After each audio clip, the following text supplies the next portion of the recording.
और माखन को जब फिर अग्नि पर तपाएंगे, अग्नि पर तपाने का मतलब जब आप कथा कराएंगे, कुछ ऐसा भगवत कथा हो रहा होगा, वहाँ जाने के लिए तैयारी करेंगे, तो कुछ लोग कहेंगे कि अरे इनको एक समय भक्ति बहुत ज़्यादा हो गई है, ये ज़्यादा एकदम तो बावले हो गए हैं। लोग कुछ इस प्रकार की आपको वो ऐसी बात बोलेंगे जो आपको अच्छा नहीं लगेगा, तो वही मानो वह अग्नि पर तपना हुआ। आप उनके बातों पर ध्यान मत करिए, ध्यान मत दीजिए और सीधा भगवत भक्ति में वो अपने कार्य को आगे बढ़ाइए। यही तपना हुआ, तप जो जाता है तब उसको परमात्मा की प्राप्ति होती है, तब उसे उस भगवान की कृपा उसके ऊपर होने लगती है। जैसे कि अग्नि पर तपने पर घी का स्वरूप दिखाई देता है, उसी प्रकार इस भागवत जी में भगवान कृष्ण हैं और दिखेंगे कब, जब अंतःकरण में जब हम प्रभु को परिस्थापित करेंगे तब जाकर के भगवान का स्वरूप दिखाई देगा। बोल वृंदावन बिहारी लाल की जय।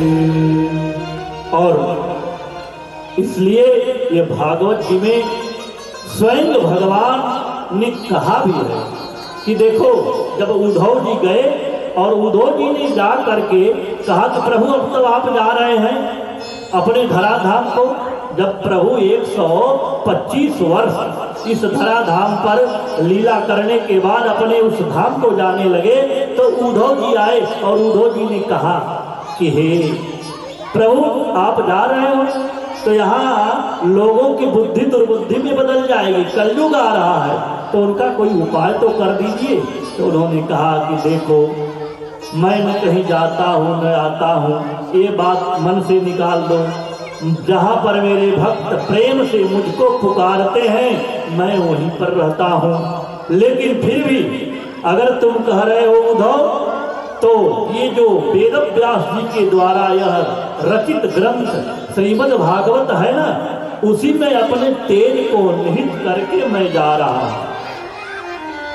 भगवान कहते हैं स्वकीयम यद्भवत्तेजस्त भागवते दधात् तिरोधायं प्रविष्टोयं श्रीमद् भागवतानवम्।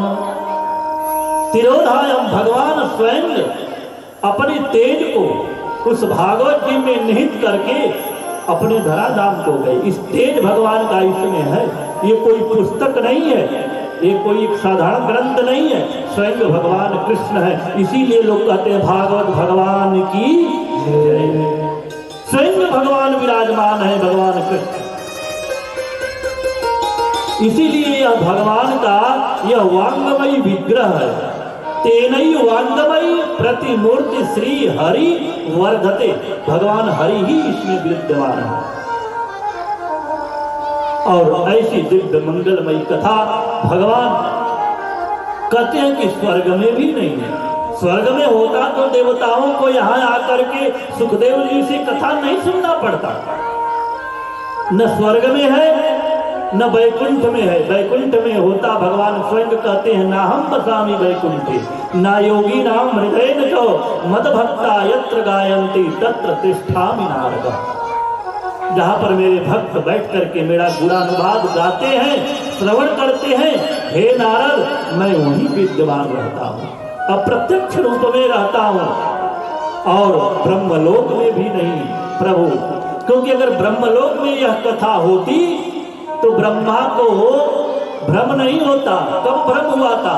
जब ये सुखदेव जी के द्वारा कथा श्रवण करने के पश्चात राजा परीक्षित की मुक्ति हो गई, तब आश्चर्य हुआ ब्रह्मा को, अरे ये तो सर्प इसको काटा है, ये तो इसकी अकाल मृत्यु हो गई है, ये कैसे भगवान के वैकुंठ धाम जा सकता है, ये तो नर्क में जाएगा।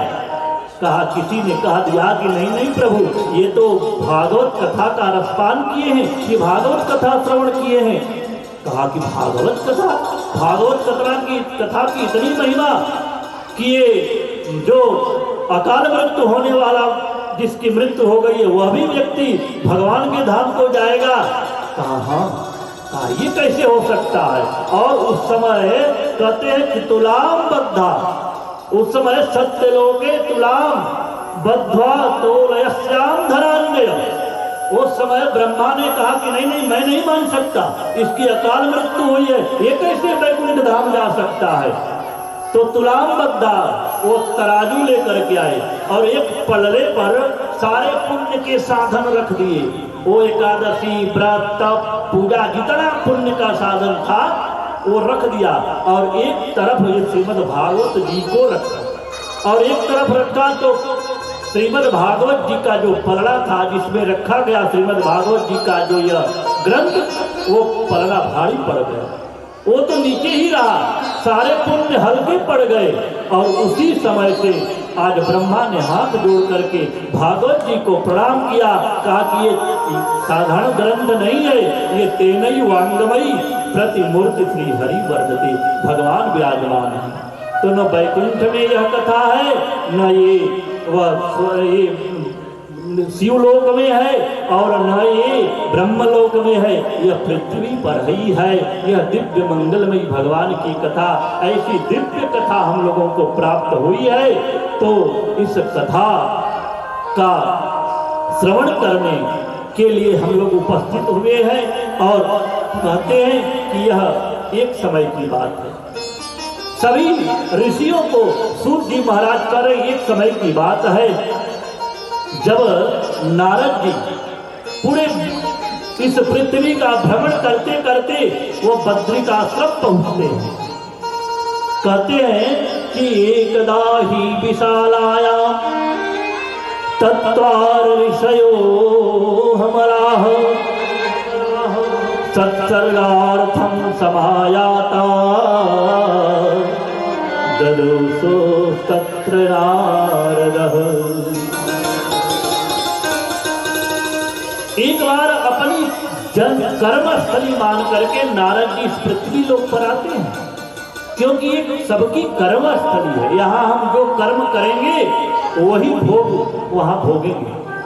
हम अगर बुरा कर्म करेंगे तो हमें वहाँ पर जो नरक भोगना पड़ेगा, अच्छे कर्म करेंगे तो हमें वह स्वर्ग मिलेगा। वहाँ पर भी वो भोग स्थली है, ये कर्म स्थली है। वहाँ भोग भोगने के बाद वहाँ से भी धक्के मार करके फिर हम नीचे ढकेल दिए जाते हैं। फिर पुनरपि जननम पुनरपि मरणम पुनरपि जननी जठरे शयनम, बार बार इस योनियों में आना क्रम लगा रहता है। तो कहते हैं कि यह कर्मस्थली मान करके नारद जी आते हैं और आते हैं तो कहते हैं सारों हर जगह भ्रमण कर रहे हैं। कहते अहम तो पृथ्वी व्यातो ज्ञात्वा सर्वोत्तमामितम पुष्करम च प्रयागम च काशी गोदावरी तथा हरि क्षेत्रम कुरुक्षेत्रम श्रीरंग सेतु बंधनम एवमादेषु तीर्थेषु भ्रममाणैतस्ततः। भ्रमण कर रहे हैं, कहाँ कहाँ गए? कहते हैं कि पुष्कर, काशी, प्रयागराज, गोदावरी, श्रीरंग सेतु बंधन, नाना प्रकार के तीर्थों में गए। लेकिन तीर्थों में गए तो उन्हें शांति नहीं मिली। क्यों? क्योंकि वहां पर तीर्थों में वह दुष्ट जाकर के अपना अड्डा जमा करके अपना व्यवस्था बना लिए हैं। वहां पर भी वो अपनी दुष्टता दिखा रहे हैं। वहां भी तीर्थों में भी उन्हें शांति नहीं मिली। और यहाँ तक कहते हैं कि हर जगह गए, हरि क्षेत्रम कुरुक्षेत्रम श्रीरंग सेतु बंधनम, और कहते हैं कि ये मादीषु तीर्थेषु भ्रमणस्त इतस्ततः, सभी जगह भ्रमण करने लगे लेकिन कहीं भी शांति नहीं मिली। वह जब जा रहे थे पृथ्वी पर तो गांव में गए तो तरुणी प्रभुता गृह के, तो वहाँ पर स्त्रियों का प्रभुत्व हो गया है, आपस में कलह हो रहा है। साले साहब से सलाह ली जा रही है, भाई को दरकिनार कर दिया जा रहा है, भाई से कोई सलाह नहीं, साले साहब से सलाह लिया जा रहा है। और घर पूरा वह कहीं भी वह सत्कर्म दिखाई नहीं दिया नारद। जहाँ भी गए तीर्थों में गए तो वही हालत, वहाँ पर सभी वह दुष्ट जाकर के अपना अड्डा जमा लिए थे। वह संतों के आश्रमों भी गए तो वहाँ भी संतति नहीं है। आश्रम किसे कहते हैं ये भी जानना जरूरी है। आश्रम जहाँ पर हमारा जाने पर श्रम चला जाए, जहाँ पर जाने पर थकान मिट जाए, शांति की अनुभूति हो, उसे आश्रम कहते हैं। आश्रम जहाँ पर जाने पर हमारा श्रम चला जाए, मुझे ऐसा लगे कि आहा कितना आराम मिल गया, बड़ी शांति सुकून मिल गया, उसी का नाम आश्रम है। लेकिन आश्रमों की इस समय कैसी स्थिति हो गई है सब लोग जानते हैं। कहते हैं कि नारद जी जा रहे थे तो रास्ते में वह जा रहे थे आश्रमों में, तो एक जगह देखा बहुत विशाल और बड़ा पूरा आलीशान, जैसे लग रहा था किसी राजा का महल है। तो उन्होंने पूछा कि ये किसका महल है? कहा महल नहीं है, ये आश्रम है। कहा कि ये ब्रह्मचारी गुरुदेव जी का ब्रह्मचारी है, उनका ये आश्रम है। कहा इनका आश्रम, ये तो पूरा महल जैसा तय है, ये ब्रह्मचारी है। तो नाना प्रकार का करते गए, क्योंकि श्रम जहाँ हमारा चला जाए वही आश्रम कहा जाता है।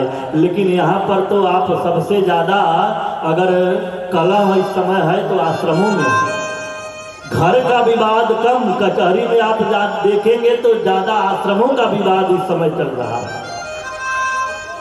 एक दूसरे को महंताई लेने के लिए